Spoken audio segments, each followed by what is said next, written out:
Welcome to our 2022 Pioneer BH270. Starting right in the back bumper here, you can just kind of reach into that cap and pull it out of there. Inside of the back bumper, you're going to find your sewer hose. Take note of those two ears and the adapter here. This will be hooking it up to your sewer system. And the hose itself, when it's fully extended, is about 20 feet long. Just keeping it stored in the bumper back here just to help keep any sort of stench out of the unit, keep things a little bit fresher for you. That cap just presses into place. Straight up in the corner from there, you're going to find the cable and satellite inlet. So your coax cable plug into there, fire up at your TV location. Right around the corner, we get your exterior shower, so just that tab to pull it down, opens on up, and you get your standard head and hose here. Hot and cold water, so if the dog's out getting muddy, you can spray them off before he gets inside. Once you're done, you're just tucking that hose back on in there. Kind of on an angle there, you can tuck that head in there as well, and then it just closes nicely back up. Up from there, you get your power inlet, so as you pop that on open, you're going to find a little notch down in the bottom corner here. It's going to line up with that notch there. You're going to press those in together, give it a little eighth turn, and that'll lock it into place. And then you get the threaded collar in the back there to really lock it down. Following the cord back, you're going to find a standard 30 amp end. Most campsites are going to have that. You can plug straight on in and you're good to go. We do also provide you with a 15 amp adapter, so if you're looking to plug in at home to charge your batteries or run your fridge, you've got the power to do so. Down below that is your city water inlet, so you're just going to take a water hose and plug it into there, turn on the water, and that fills up your fresh water tank. Your sewer system is straight down here as well, so you're going to kind of press on that cap and you can turn it off. Oh my god, can you? There we go. Okay. So it's got the same ears on it that your sewer hose had, so you'll just press that on, turn it back into place, and that's that. You get two valves here. So the one on the left, as marked by the sticker, is your gray tank. The one on the right is your wastewater. So that wastewater is going to be filled from your toilets. That's of course going to be your dirtiest water, so we'll be dumping that first. Once that's done, you can then come to the gray. Gray tank is going to be filled from your sinks as well as your shower, typically cleaner water. So we'll dump that last to help keep that hose as clean as possible.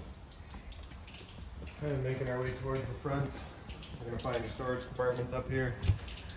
So as you open that on up, you get a little finger on the side there, just holds it open for you. And inside of here, you're going to find your water hose. Inside of that water hose is a park adapter, so your 30 amp cord into there, 15 to a standard outlet. Up on the wall here is also a little light. It's just on its own little switch on the bottom. Sorry, it's on the top there. Same light over on the other side. And it does see straight through to the other side as well. Up towards the front, you get this little box there. So inside of that box is your battery. So as long as they're plugged into that short cord in the back or your 7-pin to your tow vehicle, that battery is charging for you. There's just two little knobs there. You're going to loosen those off and you can push it back and you can open up this flap and you get access to your propane tanks. I'll pull this right off and then we can show you your changeover in the back here as well. So it's currently going to be green, just letting us know that we've got propane in the system. Our arrow is pointing off to this tank, so it's letting us know that we're running off of that tank. If that indicator were to go red, it's just letting you know you've no longer got any more propane in the system. Odds are that tank has got empty. You'd then just flip over to the other tank and run off of this one while you get the other one filled. In front, you get a power tongue jack. So on the left, up is up, down is down, and on the right, you just get that little power button for your light. Manual override back here, so you just pull that plug out of there. You get access to the manual override for it. The jack for that manual override, you're going to find right in the other end of your storage compartment here. So it's just this little silver guy there. It just sticks on in there, and you can run it up and down. Up on the wall, you also get your manual overrides for your slide outs as well as your stabilizers. So I'll show you those in a minute. Like I said, on the other side, you have another little light just up on the side there. Switch is right on top. Kind of straight down below there, we've got your stabilizer jack here. So you're just going to press and hold extend, and that jack will make its way down. They do not level, they equalize. So you can see with my foot underneath there, the other side still goes. So it's not going to level your unit, it just stabilizes it. So whenever you get parked, you're going to want to bring these down and just stabilize the unit and keep it from kind of moving around while you're occupying it. You'll hear a load on the motor in a sec. And so once you hear that, you're going to want to stop. If you were to continue extending and try to lift the unit up with your stabilizers, you will actually strip the motors right out of those gears. So you, of course, don't want to be doing that. Right by the entrance, you get your hot water tank here. So you're just going to line up that keyway and you can pop it on open. So inside of here, you can see you just got all your resets and your pressure relief valves. So all your controls for turning it on are just inside of the unit. Before we ever turn it on though, we just want to hit that relief valve right there. Make sure that shot of water comes out. That bit of water coming out of there is just letting you know that tank is full. It's safe to fire it up and we're not going to burn anything out by doing so. Once we get inside and fire it up on propane, we'll go over a reset procedure, and the button that I'll refer to is just right here. Closing it back up, you're just flipping it back up and locking it back down with that keyway. Straight down underneath, you're going to see we got your fresh water tank drain going. Right. So that short one there is your water tank drain. The two longer ones are flow point drains, so those just allow the water system to drain itself out. Purpose of that would be if you're leaving the unit for a while, you don't want your water going stale or stagnant, you can just drain it out before you leave. Or before winterizing the unit, you can get all the water out before pumping antifreeze through. And actually, just to step back real quick, you get this little port right here. So that goes straight through, and you get that rod in the back there, so you can run your slide outs in and out manually if you were to lose power. Behind the hot water tank is GFI protected outlet, and above that is a cable and satellite outlet. So if you're looking to have TV outside, you got the power to do so. Your fresh water tank fills just right there, so you're just gonna open up that port and stick a water hose into there, turn it on the water, and that'll fill up your fresh water tank. Another step back, you get the exhaust for your furnace. So if you're ever running your furnace, just make sure it's not blocked off. Right up above that is your service port for your fridge. Nothing back there for you to worry about. Up from there again, we get your stove vent. So you just got a little flap inside of it. You just wanna make sure that's opened up if you're ever running your stove so that your fan inside can evacuate those fumes. Once you're done, if you just kind of press it into place, you can hear it click. That'll just lock that tab down into place and prevent any dust from kicking up in there. And then we also get your exterior speakers out here. Back here's a black tank flush valve. So you may notice over time after having gone and dumped your black tanks, your monitor panel's still reading 1/3 or 2/3, whatever it may be. Typically it's just some debris hanging in between the probes inside of the tank, just causing that misread. So what you're gonna do is take your water hose and plug it into there, open up your black valve and turn on the water, and that'll just flush out that tank, getting rid of any sort of debris that could be causing that issue. At both entry doors, so this one back here is your bathroom entry, so we're not gonna be using that today. Right? Basically all I'll show you is that little T-latch there, so just slide into there, holds it open for you. And then the steps out here, you're pulling this handle straight out, flip that last one over, and then you can make your way inside. Switch back there is just for your rear stabilizer jack, works the exact same as the one up front. Then in the back of the unit, you get your tailgate storage. There's just a little pin on either side. You pull that out, you can flop it down, and then you can lock it down as well. Spare tire there, of course, and then straight up from there, you're gonna find a a pre-wired mount or an observation or rear view camera. And so now we'll make our way inside of the unit.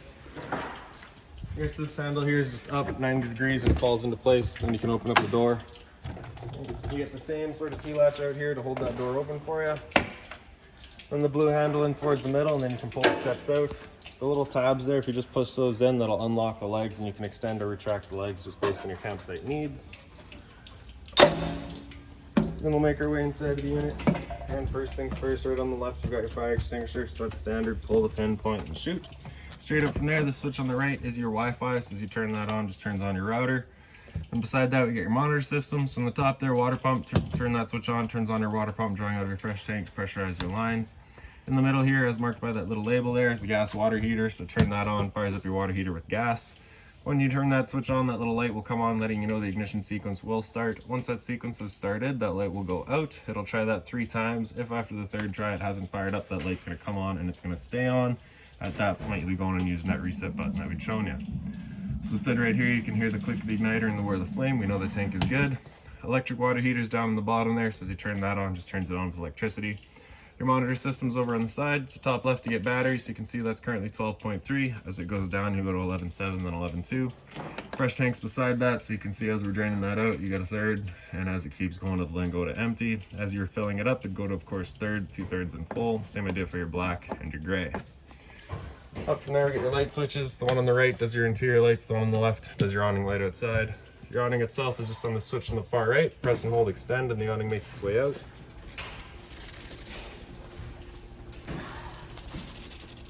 So once that awning's fully extended, you're gonna see a little black flap as well as the black of the metal tube. Once you see that, you're gonna wanna stop. If you were to continue extending, it can actually wind itself up backwards, in which case our fabric will be underneath the tube, allowing it to then hold water, accelerating the growth of mold and mildew. So there's our flap, there's the tube, so we'll stop right there.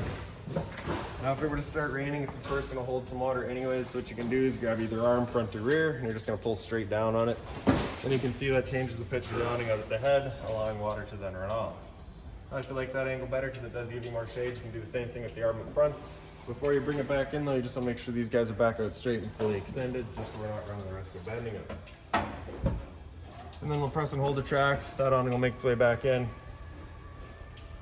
Again, just watching, making sure that your fabric is over top of the tube. And the last thing to keep in mind with your awning is that it does catch a lot of wind. So once you get up to about 15, 20 kilometers an hour wind, you want to bring it back in. Again, just so you're not running the risk of bending your arms.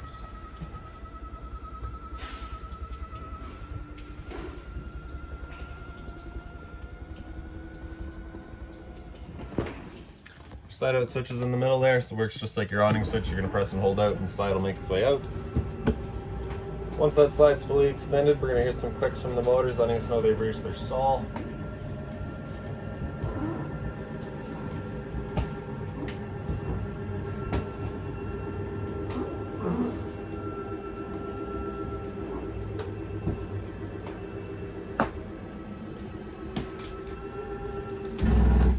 That's that. So now we'll come up into the front bedroom here. Your light switch is just up on the wall. Blinds throughout the unit, just on a tension system, sit wherever you leave them. The window, you're gonna pull that tab towards you, just slides on open. Get some closet space here. Inside of the closet is a little light, so you get a little switch for it there, as well as a USB outlet, power outlet below it. The head of the bed, you do get a little light accessible to your storage compartments, so I guess CPAP access they call it in some trailers. Inside of here you get the same sort of light, same USB outlet on it. Back on the wall here, got a TV backer, so it's just right in the wall there, so your TV's mounting right there. Cable and satellite outlet, power outlet for it right above. Emergency exit here, you're pulling that red tab to get rid of the screen, take this handle here and throw it outside, hop on out. And if you pick up the foot of your bed, you get access to little storage compartments.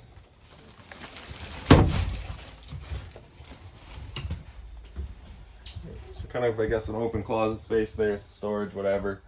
And then your storage area here, or sorry, your entertainment area here. So storage across the top, TV backers right there again.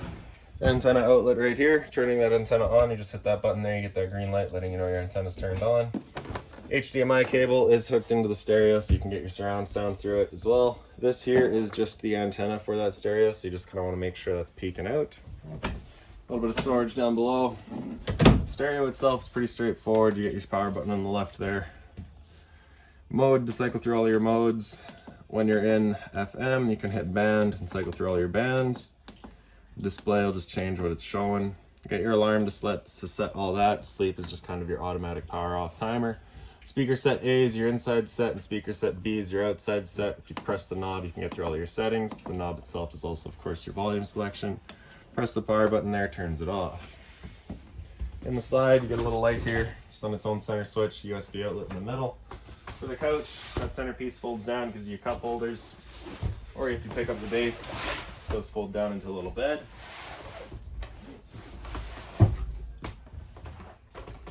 Right above my head, we've got a smoke detector here. There we go. In your dinette, you get the same sort of light, just on its own switch.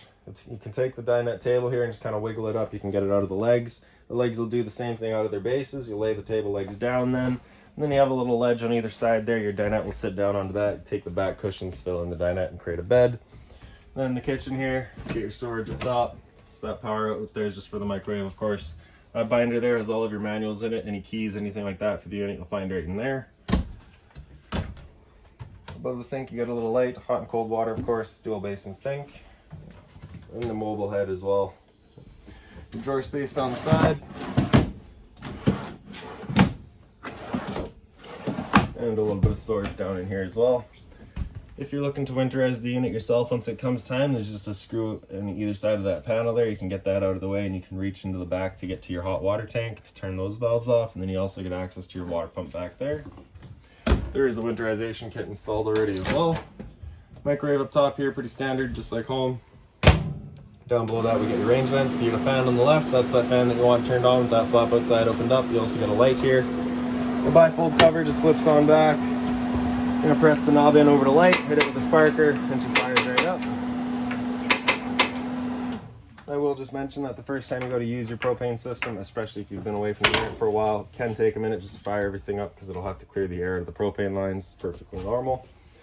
For the oven, you're gonna open it up, press that far right knob in to pilot, press and hold. Grab a lighter, and then right in the back there you can get that pilot light going. Once you get it going, you just hold the knob in for another couple of seconds and you can release and the flame will hold itself. Turn up to your desired temperature and she fires right up. Once you're done, turn it back down just to pilot. It'll hold just the pilot light for you, but if you're traveling, you just want to make sure it's right off. Get your fridge beside it. So this is the freezer up top. As you open that up, there you get your controls there. So on the left there, you get your power button. With it at flush, that's it turned on. The button on the right, over flush, is going to be it running on gas. With it at flush, is going to be it running on auto. So auto is first going to look for AC power. If AC power is taken away, it'll automatically flip over to gas. And if it ever doesn't fire up on gas, you're just going to get that little check light there letting you know. So at that point, just off and back on to reset it. Fridge down below, temp selection right in the back there, as the sticker says, up is colder, down is warmer. And then your grill down below there, so that's just a return air for your furnace, so just to make sure it's not blocked off. Pantry space on the side. Down below that, you got your converter. So press the top and center and she opens on up. You get all of your breakers down the middle there. Whenever a breaker breaks, it's going to sit in the center, so just turn it off and then back on to reset it. And on the right side, you get all your fuses. Whenever a fuse pops, you'll get a little red LED right beside it letting you know exactly which one popped. Your bunk space here, so there's just a little light in the back corner there, just in its own switch with a little USB outlet, similar to what you had in the compartment up front. Same thing down below with the same sort of emergency exit. You do get the ladder over here, so you're just going to pop that up, it slides on down, and it sits nicely. Do take note of how it lines up with your slide, so if you're running your slide in and out, you just want to make sure that this guy is in fact stored away properly, just so that you're not damaging it. Thermostat here, so you get the bar on the bottom there, it's going to wake it up, it'll come then into fan low. Fan low is just going to be moving some air around, there's no cooling involved in it. Okay. Fan high is of course just moving air around as well, just with a high fan, again no cooling. After fan high, it'll come into cool high, so at that point it'll have the compressor cut in, but that high fan will be on all the time. Cool low, you'll have the low fan all the time, compressor in and out as needed.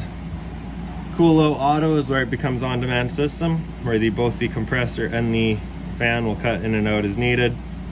Same idea on high, right? With the air conditioner going, you basically got two different options. You can have these two louvers here closed, in which case we're just dumping all of our air into the living room.